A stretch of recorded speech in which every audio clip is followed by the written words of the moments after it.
देखिए, आपने एक बड़ा अच्छा शब्द यूज किया है, नजरिया।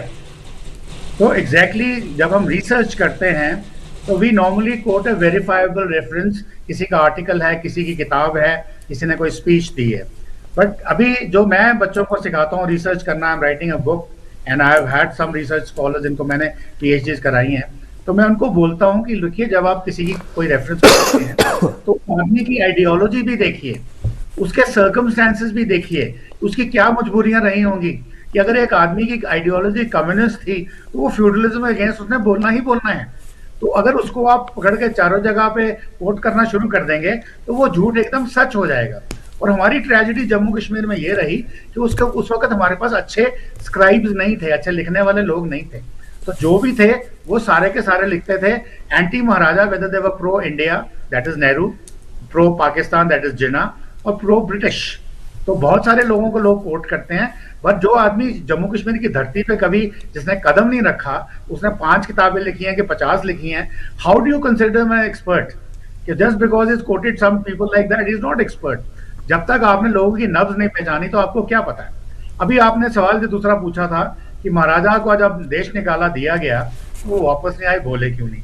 अब इसकी कहानी जो है डॉक्टर करण सिंह की किताब में मिलती है। वो कहते हैं कि नेहरू जी ने डॉक्टर करण सिंह, महाराजा हरि सिंह और उनकी जो वाइफ थी महारानी तारा देवी, इनको लंच पे इनवाइट किया दिल्ली में। तो ये बात है जून 1948 की। तब तक शेख अब्दुल्ला को पार्ट दी जा चुकी थी, इंस्ट्रूमेंट ऑफ एक्सेशन साइन हो चुका था एंड पॉलिटिक्स बहुत आगे चल रहा था। तो वहां पे सरदार पटेल भी थे। लंबी कहानी है, I will cut it short.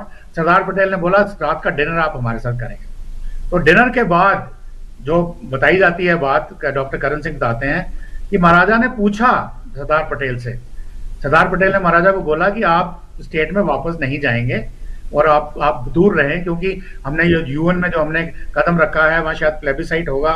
तो अगर आप वापस आए, आप शेख अब्दुल्ला के अगेंस्ट बोलेंगे, लड़ेंगे, तो उससे हमारा जो जो स्कीम है यूएन के अंदर वो हमारी खराब हो जाएगी, इसलिए आप नहीं जाएंगे। तो ये कहते हैं कि महाराजा हरि सिंह ने सरदार पटेल को बोला कि देखिए ये तो नाइंसाफी है। हैदराबाद के बंदे ने, आपने उसके अगेंस्ट लड़ाई लड़ी उसको निजाम को मिलाने के लिए, आपने उसको राज प्रमुख बना दिया। मैंने तो अपनी स्टेट आपको हाथ में साइन करके दी और मुझे देश निकाला दिया जा रहा है। तो उस वक्त बताया जाता है कि सरदार पटेल ने बोला, महाराजा हरि सिंह को बोला कि महाराज साहब ऐसा है, कभी कभी देश के हित में कुछ कुर्बानियां देनी पड़ती हैं। तो उन्होंने बोला ये कुर्बानी मेरे से ही क्यों, and that was the last. उसका 20 जून को कहते हैं कि 3 जने थे। महाराजा हरि सिंह ने ट्रेन ली बॉम्बे की, महारानी तारादेवी ने ट्रेन ली जम्मू की, जब जब उन्होंने जाना था अलेलाल जगह पे जिनका मकान था, और डॉक्टर करण सिंह ने फ्लाइट ली श्रीनगर की, वो टुक ओवर एज ए सदर रियासत एजेंट एंड देन सदर रियासत। तो उसके बाद जितनी देर वो 61 में रहे, अब एक कैप्टन दीवान सिंह उनके एडीसी थे, जिनके अभी वो नहीं है दुनिया में, मैंने उनसे बहुत डिस्कशंस की हैं। उनके एक तबीलदार थे, सुपरवाइजर लाला लक्ष्मण दास जी, वो मेरे दोस्त के नाना जी थे, हमने उनसे बात की है। जनरल गोवर्धन सिंह जमवाल जो आज भी हैं, अनफॉर्चुनेटली मैं श्रीनगर में, जम्मू अगर मैं होता तो उनको भी मैं शो पे साथ में जोड़ता। तो उन्होंने भी उनका एडीसी का काम किया है। तो वो बताते हैं महाराज ने, उनके जो कैरेक्टर था, उन्होंने बोला अगर ये मेरे से कुर्बानी मांगी जा रही है तो मैं देने को तैयार हूं। अगर ये देश के हित के लिए अच्छा है, अगर ये मेरी प्रजा के लिए अच्छा है, मेरे हिंदू मुस्लिम जो भी सेकुलर लोग हैं वो हिंदुस्तान के साथ अगर अच्छी परवरिश पा सकते हैं, अच्छी जिंदगी पा सकते हैं, तो ये मेरे लिए ठीक है। पाकिस्तान में नहीं जा रहे तो मैं इसमें कुछ नहीं बोलूंगा। ये उनका कैरेक्टर था, उन्होंने कभी भी किसी से नहीं बोला। अभी दूसरा सवाल पूछता है वो लड़े क्यों नहीं। अब महाराजा साहब उस वक्त, उनका कोई भाई बहन नहीं था, कोई माता पिता नहीं थे, कोई रिश्तेदार नहीं था, बेटा उनका उनके अगेंस्ट नेहरू के पाले में आ गया था, तो वो अकेले कैसे लड़ते।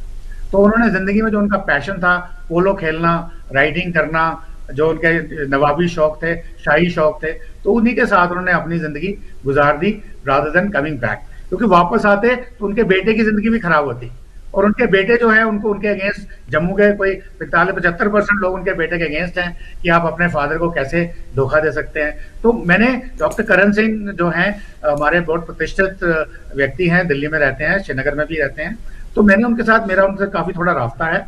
मैंने उनसे पॉइंटेड क्वेश्चन पूछे हैं। मैं कहता, लोग कहते हैं कि आपने अपने फादर को धोखा दिया, तो क्यों दिया।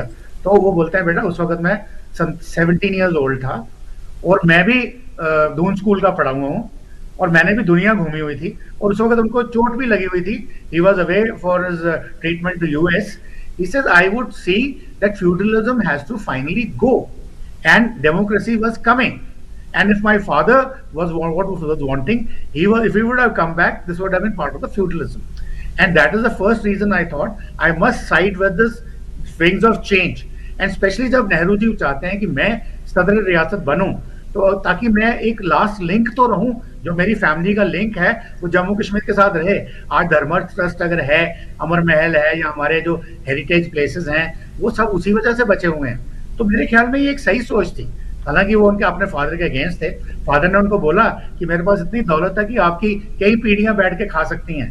तो उन्होंने बोला कि मैं दौलत के पीछे नहीं पड़ा, मैं सिर्फ इसलिए गया कि जम्मू कश्मीर की जो हैसियत है वो लोग अच्छा विचरण करें, और प्लस हमारी जो एक लीगेसी है, आज हम जो बात करते हैं महाराजा गुलाब सिंह की, ये तो मोदी जी का भला है कि उन्होंने 370 हटाई, और ये बातें हम आज टेलीविजन पे आपके सामने बोल रहे हैं। 75 साल में शेख अब्दुल्ला की जो कश्मीर सेंट्रिक गवर्नमेंट थी, उन्होंने जम्मू वालों को तबाह कर दिया। जब उन्होंने महाराजा हरि सिंह को तबाह किया तो वो वहां रुके नहीं, उन्होंने जम्मू वालों को भी तबाह किया, ताकि उनको बिल्कुल निष्कर्ष बना दिया, उनकी कोई लीडरशिप खत्म कर दी। तो आज मोदी जी के जो उन्होंने 5 अगस्त 2019 में जो हटाया है, आज हम बोलना शुरू हुए हैं। आज महाराजा हरि सिंह के बर्थडे पे हमको छुट्टी मिली है, आज विलय दिवस मनाया जा रहा है, छुट्टी हो रही है। पहले एक मार्टियर्स डे मनाते थे 13 जुलाई को, which was an absolute false and hoax, वो खत्म हो गया है, उसकी छुट्टी भी खत्म हो गई है। So we are in the process of correcting the course of history. We are trying to bring the truth to the people. So this is how things have happened.